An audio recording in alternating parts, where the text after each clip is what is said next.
just a quick primer. Who are the Clark sisters? Why do we want to watch a movie about them? Okay, who are the Clark sisters? All right, so they are one of the top female groups in gospel music. They began as five sisters: Jackie, Dorinda, uh, Karen, and Denise, and Twinkie.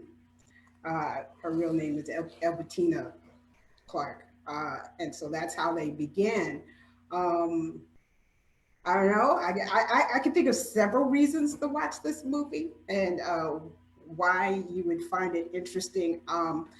The movie kind of gives the origins of how they became a group, um, but it also shows some very serious subjects. It begins with domestic violence. There is a lot of exploration into the interpersonal relationships between the sisters and their mother. And then it shows some serious gender inequality in the church. Um, and towards the end, it explores something that, especially in the Black community, they don't talk too much about mental health and the issues with that. And then it also shows some of the issues that their mother had health wise. And they kind of explore some of that. And so it's got a little bit of everything going on there. And it also has great music Mm-hmm. because they are one of the best. Well, I think the first question I was going to ask after that was an unscripted question. So Gwen was just improv in there. Thank you, Gwen. The first question I was going to pose for you would be, you know me, you don't have to answer this for everyone, but for someone that's, like me, curious about a lot of things, but maybe doesn't know about gospel music, why would I want to watch this? I think maybe you kind of went into that saying, there's a lot of intense um, interpersonal relationships they're covering here. They're touching on a lot of social commentary when it comes to gender, especially in the church. But we're talking about domestic violence in situations where maybe those voices might have been silenced up until now. Can you tell me any other reason why me, Jacob, should watch the Clark sisters? They do explore a little bit of what their mother did as far as how the sound she created musically. Uh, she, from my understanding, was one of the first people to venture out into a three-part harmony for choirs.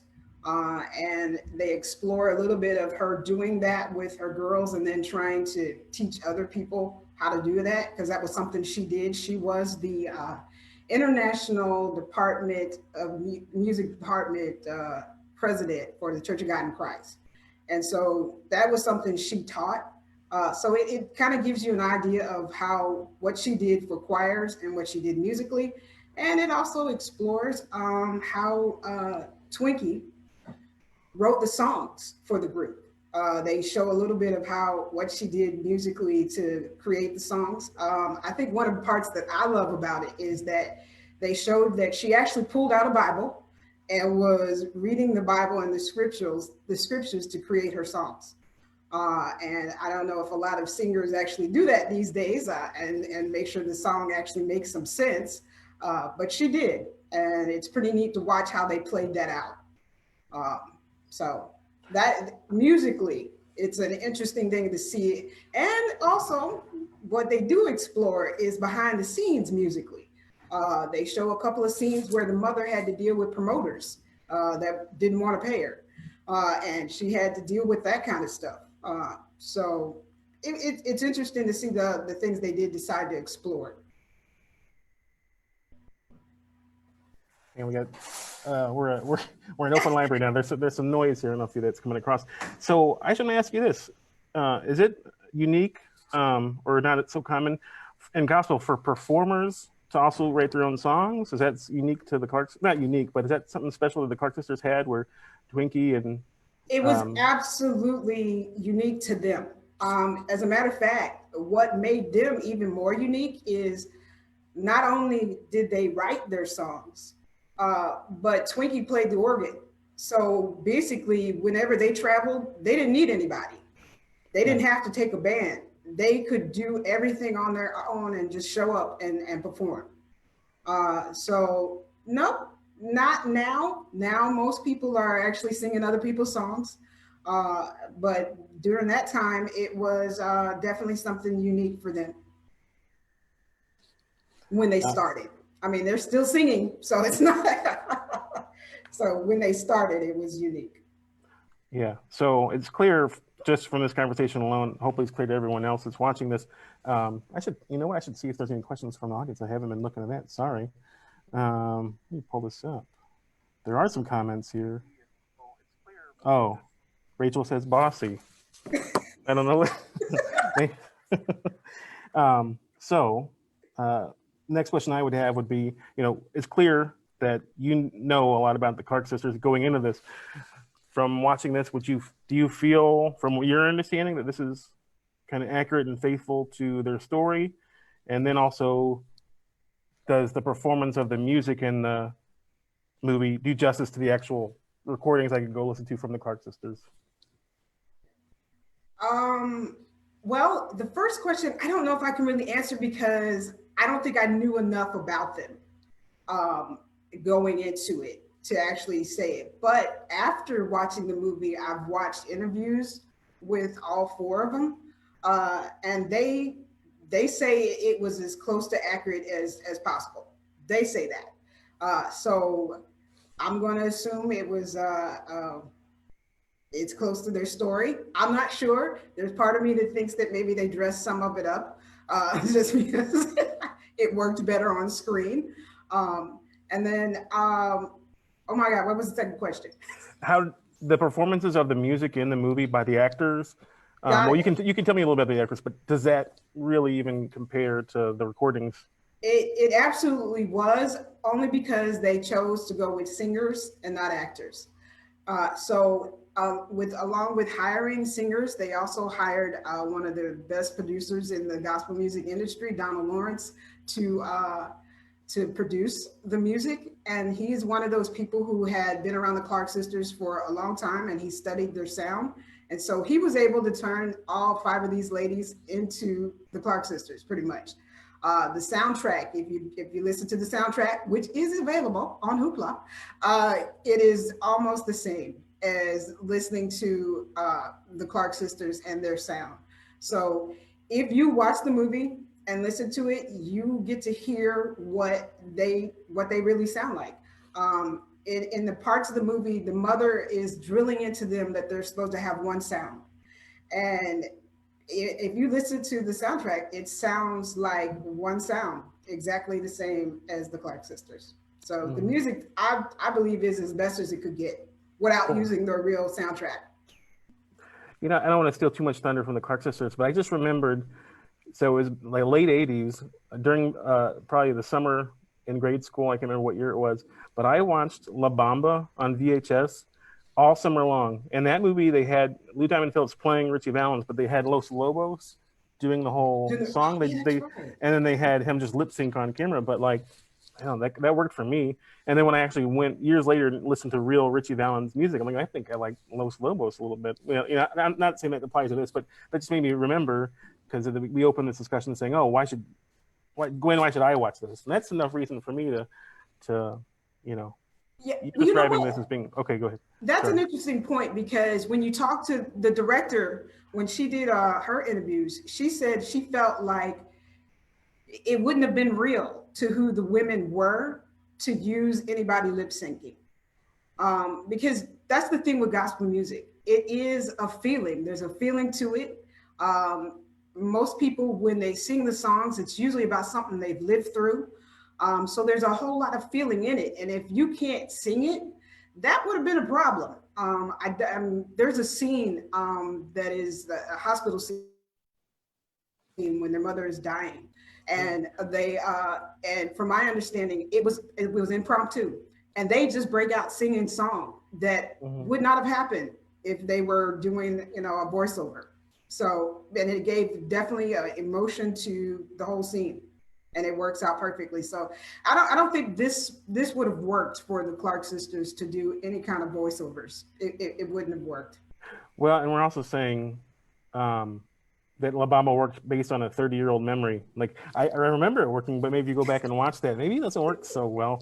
But also when you have these three-part harmonies and however many singers are on stage singing, that's that many extra layers of like disconnectedness of like, oh, Yeah. I can tell they're not singing that song right now.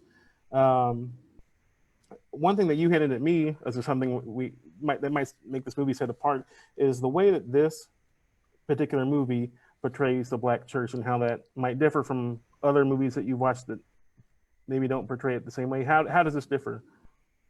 Um, from what I saw and what I've heard the actors say afterward, is they tried to be as authentic as they could to what church was like. Um, in most black churches, it is pretty emotional. People don't just sit there and stare and watch people sing. So when you watch the scenes of the church, it is not like a choreographed dance scene, which I've seen them do, especially in movies like The Blues Brothers, which is just ridiculous. But in this, in this one, it's like they are actually in a service, and they are actually just singing along and involved in the service.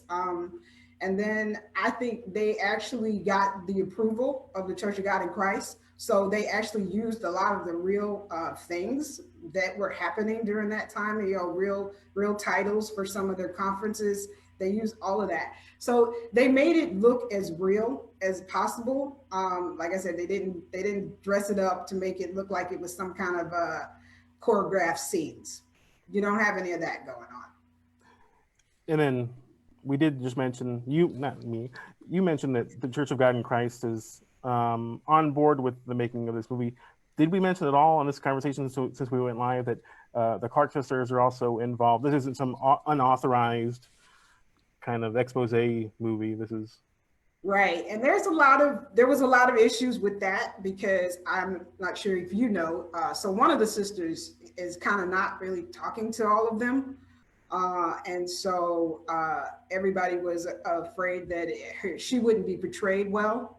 And that was Denise. But from what I have gathered, they all signed off on it. I'm not quite sure if Denise is happy with what they did with her character, but I think they did a good job of making her character seem real. That's the way I saw it. And so that's really what I was waiting to see, how they portrayed her. And she actually is portrayed by somebody who is an actor. Raven, I forget what Raven Watson, I think is her name, but yeah, she is an actor, but she also sings. And she played her part well. But yeah, so they all did sign off on it. cool. So what are we giving this movie? You want to give me a thumbs up, thumbs down rating out of 1 out of 5 stars? Where would you rank this at? This movie is a 5-star movie. 5 star? Okay, 5 stars out of 5. Okay, so I need to know. It's a 5-star movie. I should have Now, first thing. do I think that they did justice to their story? I don't know. There is, when you get towards the end, it feels like they're rushing things. I mean, they threw in a bunch of scenes that it's just like, whoa, how did we get to this part of their life already? It's just it looked rushed. Like maybe they should have made it a 2-3 part thing, not necessarily one movie. But I think it was well done, if nothing for just the music. The music is awesome, but there's also a lot of drama in it. So it'll give you can explore a lot of things with this, just not just the music. But the music is the best part of it. Yeah. Well, I think I'm curious enough. I mean, you've kind of made me think that this sounds a little like the story of the Beach Boys or the story of the Jackson 5. You have these parents that are willing to make sacrifices within the family to make the family successful. If not something else, then I'm sure she had the children's interest in hand when she drove them towards success. But a lot of things, including interpersonal relationships, have to be sacrificed. And it sounds like good drama to me. It sounds like you know what? I'm gonna say this, as the actress who plays her, who deserves every Emmy available, Anjanou Ellis, said that Dr. Maddie Moss Clark was driven to do the best for God that she could do. And she felt like making them the best they could be was her purpose. And that's what she did. Yeah, from the throwing of shoes and purses, which is actually, it's funny, but she really did do that. There's video of it on YouTube where she threw shoes at people. But she felt it was her purpose in life. And so to do that, she pushed her children to be the best they could be. She really felt like they could be the top. And so that's what she did because she felt like it was her purpose. So, um, was it all good? Nope, nope. She was very controlling, which was part of why Denise kind of left. She controlled a lot of their life, and that is, it reminds me of like two of the best scenes of the movie. Is one is where Twinkie decided to leave, and there was this big blow up about it, and Twinkie's just telling her that what, I feel like I'm living your dream, not mine, and I got to go figure out what it is I want. And so it was a reminder that sometimes parents can push too hard, and she did, but she still felt like it was her purpose. So, and in the end, they've worked through the issues, and they are still the top. They are the top gospel women group around, and then they've got family members that are falling behind that their mother left the legacy for. So she did what she set out to do. Cool. Well, I was going to ask if there's any type of person. Maybe I'll just make your mind up for you. I was going to ask like who else should watch this movie, but I was just thinking, we have such a trend right now of people that are watching Bohemian Rhapsody, Rocket Man. You have all these kind of biopics for these musicians. Yeah. This sounds to me like more important for people like me who don't normally listen to gospel music to watch, because I've already heard Queen's music, I already heard Elton John, and you kind of know their story. But for the Clark sisters, for someone like me, I think that's way more interesting to sit and watch this. You know how long it is? Was it 2 hours or? Oh wow, I think it was like an hour and 40 minutes. Okay, yeah. So maybe I'll say, if you're already watching Bohemian Rhapsody, let's watch this instead. You might not have heard their music. They had a crossover hit in '86. You told me, I can't remember the name of that song. You Brought the Sunshine. Yeah. It was huge. It got played in the clubs and everything, and yeah. Okay. It was one of their, well, it wasn't the biggest, but it was one of their big hits. But that's what crossed over for them. Cool. Well, I'm on board. I'll be watching it sometime soon with one of my Hoopla credits. I don't know if you guys have checked out Hoopla before, but because of the way the service is set up, there are a limited number of credits you get per each month to watch movies or read books or listen to audiobooks. In this case, it would cost you 1 credit to watch the Clark sisters, First Ladies of Gospel.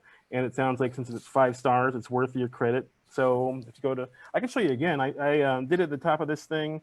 Let's share my screen again. Let me get back to, hang on, I swear I know what I'm doing. So here's the Hoopla digital entry for the Clark sisters. If I start off at edwardsvillelibrary.org again, I can go to ebooks and more on this blue ribbon. And then I look for Hoopla, which is the third icon down. And then when I browse Hoopla, it's such a weird word to say, Hoopla. I can search for Clark sisters up here. There's my autofill. Let's just pretend I typed it just now. Okay, and here's our movie in question right here. There's a number of Clark sisters things turning up, but we are. A new album is in there too. The soundtrack. No, their album. Oh, They've got it. They released the album too at the same time. Great. Well, just another thing to check out with your Hoopla account at Edwardsville Public Library. Anyway, that's a quick run through. You can go back and watch the beginning of the video. I do it a little more slowly there about how to get to that. Any closing remarks? I just want to thank you, Gwen, for stepping away from the tech services and doing this with me on Facebook Live. Anytime. I love this. Oh, movie. Anytime, really? Okay. Yeah, I love. Well, as long as we're talking about something I like. Okay. Yeah. Okay. I love it. This was a well done movie, and Great. Everybody should check it out. There have been some bad ones, from my understanding. I believe Lifetime did an Aaliyah movie that people weren't too happy with. But this one, they did an excellent job, and it is, I believe, well done. And I just love the Clark sisters. So, Great. If nothing else, watch it for the music. Watch it for the music. Right on. I have been watching chat, so there are no questions, but just a lot of people agreeing with you and showing their love for Gwen. So thank you everyone for watching, and thank you, Gwen, for sitting down with me. You're welcome. All right, we're out. Come to the library. We're open. Come on in. Wear a mask. How about that? Nose and mouth. Take care. All right. Bye. Yeah.